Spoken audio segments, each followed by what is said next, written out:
il mio momento preferito. Riempiamo i contenitori. Cosa senti nella tua bocca? Non fatelo neanche con i piedi.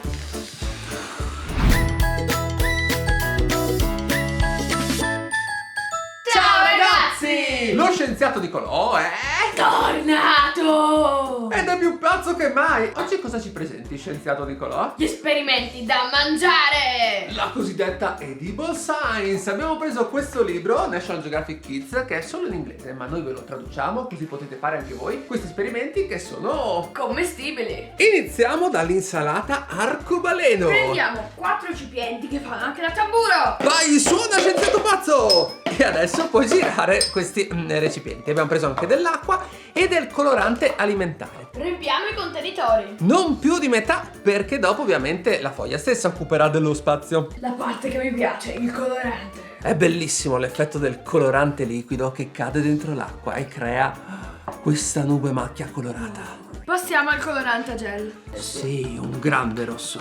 È il momento del colorante nero. Chi oserà assaggiare l'insalata col colorante nero? Infine quello giallo. Il mio preferito. Passaggio molto importante: togliere la foglia dalla lattuga. E farlo all'ultimo, cioè poco prima di inserirla È già all'interno colorata.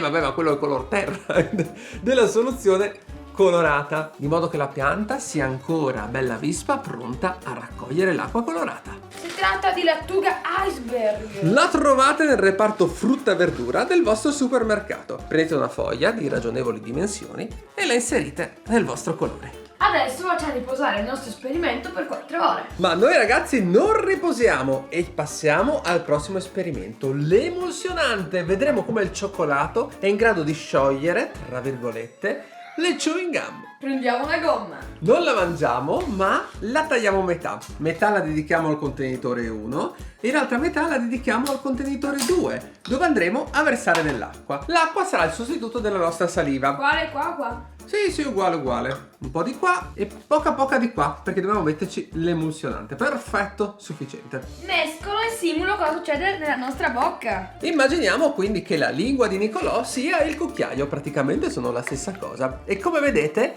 acqua e chewing gum non vanno d'accordo. È un po' come olio e acqua, dei due non si mescolano. È il motivo del perché la chewing gum ci resta in bocca. Si spezza ma non si mescola. Ecco perché non si sciolgono per strada. E rimangono decenni sotto i banchi di scuola. Dovresti metterci il cioccolato. Ah, no, non andate in giro con cioccolato fuso, ma fatelo in cucina come abbiamo fatto noi. Allora, Questo è cioccolato al latte, finissimo, scioltissimo. Ora Nicolò cosa fai? Prendi il cioccolato da qua sì. e lo metti all'interno del chewing gum più acqua. Il cioccolato cosa fa? Da emulsionante e come l'uovo quando unisce acqua e olio. Mescoliamo. Con fiducia, sono molto curioso, dovrebbe sciogliersi e dovremo raggiungere un pastone unico. Inizia a rompersi molto facilmente. Guarda, applicando il cioccolato direttamente sul chewing gum. Si crea un vero e proprio sparito pastone. quasi. È quello che succede nella vostra bocca, ma noi che siamo buoni non vi mostriamo la bocca di Nicolò che fa questo. Io ci provo.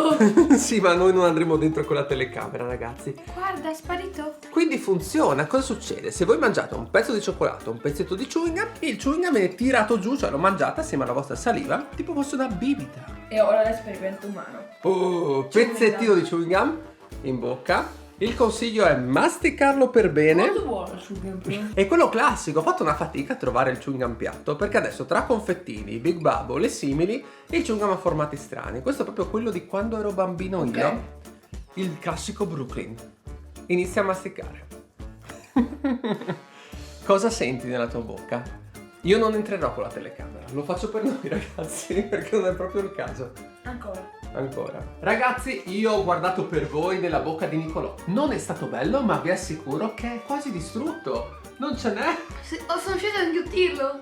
La la, ragazzi, non guarderemo nella bocca, ma ci fideremo. Ma direi che assolutamente è funzionato. E secondo me ti sei pappato anche un po' troppo emulsionante. Anche secondo me. Confermiamo che questi esperimenti da mangiare sono pure golosi facendo il... Gelato! Ci serviranno ben 3 sacchettini per fare il gelato.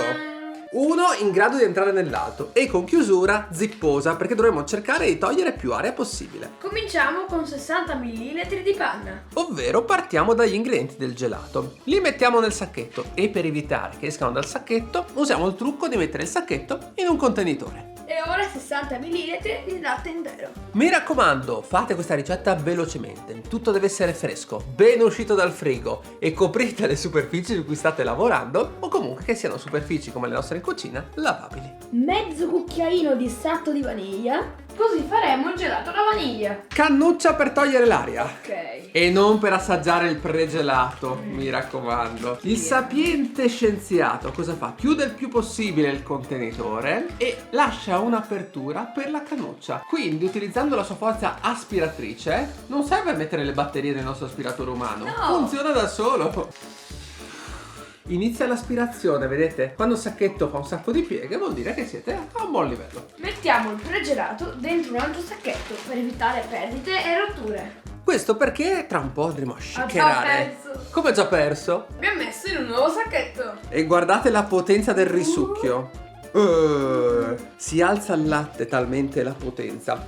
Ora quindi rifacciamo il discorso. Mettiamo in 4 sacchetti noi. Togliamo l'aria anche da qui. E poi chiudi per bene. È il momento del ghiaccio. Lo mettiamo in un sacchetto. Togliamo tutti i cubetti dal nostro faghiaccetto. È il mio momento preferito. Lo scienziato pazzo si sfoga. Bisogna farlo con precisione. Il ghiaccio poi deve avvolgere tutto il nostro sacchetto. Siccome si rompe il sacchetto, noi cosa faremo? Metteremo il ghiaccio all'interno poi di un altro sacchetto. Ok, c'è più che andare bene.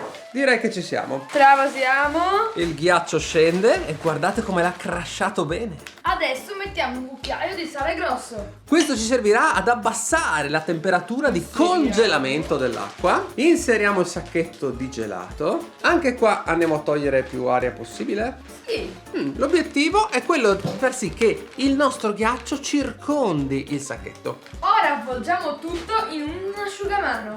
E dobbiamo shakerare circa per 5-8 minuti. Un massaggio continuo, delicato, paziente. In pratica saremo delle gelatiere umane. E finito questo shakeraggio, che è fantastico anche per fare un po' di ginnastica prima di mangiare il gelato, il nostro gelato dovrebbe essere pronto. Oscuriamo Illuminiamo! il nostro gelataio umano. Sarà stato in grado di creare del vero gelato? Abbiamo shakerato per 8 minuti. Ammetto di aver aiutato il nostro shakeratore, ragazzi, perché l'attività è anche stancante. Sembra più rigido. Apriamo il secondo sacchetto.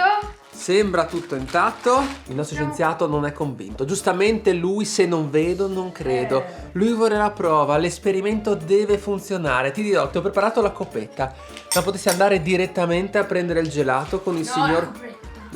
che fine è, signor cucchiaio. Guarda che non scende subito. È buon segno. Grande! Ha funzionato, ragazzi! È gelato! Ma tu te l'aspettavi? Sì. Dai, è fiducioso lo scienziato. Io no, adesso lo assaggio, Sì, è buono, vero? Manca un po' di zucchero, sai perché? Non l'abbiamo messo. Non l'abbiamo messo, ci siamo dimenticati di mettere lo zucchero. Beh dai, così è più natural. Comunque è molto buono. Fateci sapere, ragazzi, se lo farete anche voi. Cosa è successo? Il movimento che abbiamo impresso al nostro asciugamano, o meglio a quello che c'era al suo interno, non ha permesso alle molecole d'acqua di mettersi in ordine. In più abbiamo abbassato la temperatura di congelamento grazie al sale e al suo mix con il ghiaccio. È tornato un martello. Guardate com'è felice lo scienziato pazzo. Prendiamo questa volta dei cereali e scopriamo come all'interno dei cereali si nasconde del ferro. Utilizzeremo un magnete per attrarre il ferro dei cereali. Non bisogna prendere dei cereali qualunque. Infatti io sono stato mezz'ora al supermercato a trovare un cereale che avesse almeno 12,8 mg ogni 100 di ferro. Lasciamo per bene. Dobbiamo spezzettare il più possibile i nostri cereali creando una polvere il più fina. Non potevamo usare un mixer, scienziato? È più bello così. Ok, il martello effettivamente è più tecnico. Per fare un lavoro di precisione possiamo usare anche le mani. Non fatelo la mattina con i vostri cereali, Non fatelo neanche con i piedi. ma così otterrete una polvere finissima finissima. Guardate, abbiamo messo anche 2 sacchetti per evitare che ci fossero fuoriuscite. Più fine la polverina, più i risultati saranno migliori. Guarda che bel lavoro che hai fatto. Adesso prendiamo un magnete. E andiamo ad applicarlo letteralmente sulle nostre briciole. Il magnete deve essere bello potente. Cosa farà il magnete? Raccoglierà il metallo presente all'interno dei cereali, abbiamo visto che c'è scritto sull'etichetta, e dovrebbe quindi appiccicarsi al nostro sacchetto. Sembra solo sporcizia. Ma l'esperimento non è finito. Immergiamo in acqua e cosa succede? La sporcizia va a andare via con l'acqua, ma dovrebbe rimanere sul Va via sacchetto. tutto! No, come va via tutto? Riproviamo. Ma no! Dovrebbe rimanere sul sacchetto una patina leggermente metallica. In teoria così dicono le istruzioni. Niente da fare, ragazzi. Anche togliendo il sacchetto di plastica non funziona. Cioè abbiamo provato ad avvicinare il magnete alla superficie senza farlo toccare, ma Non nessuna succede. briciolina si attacca. Però cosa? cosa funziona? Che cosa? La mia lingua. Ma no, scienziato Nicolò, è logico che funziona. Evidentemente ragazzi ci vogliono cereali più ferrosi che io non ho trovato. Avrà funzionato allora l'insalata? Speriamo. Da quale iniziamo? Rosso. La rossa. Questo è proprio colore. Prova ad andare a lavare la foglia sotto il lavandino per dimostrare che il colore ha risalito la foglia ed è giunto fino al suo È interno. uguale? Come uguale? Ah sì, cioè uguale, sì. Hai visto che roba? Questo dimostra ragazzi che effettivamente il colore ha risalito la foglia. È così che le foglie prendono l'acqua dal terreno e si nutrono, le piante crescono e poi crescono ancora, diventano. Proviamo il prossimo colore. Il blu? Vabbè ragazzi, il blu al momento del winner, guarda, è risalita fino lì. E com'è? Sì, esperimento mangiabile. L'insalata. Benissimo, funziona. Sarebbe interessante provare a mettere, oltre che del colorante, anche dello zucchero, ad esempio. E fare l'insalata zuccherosa. Proviamo. Oh, questa è quella nera. Io non la mangerei, In realtà, per carità, è colorante nero, non è un problema. Sì, dai, non è male.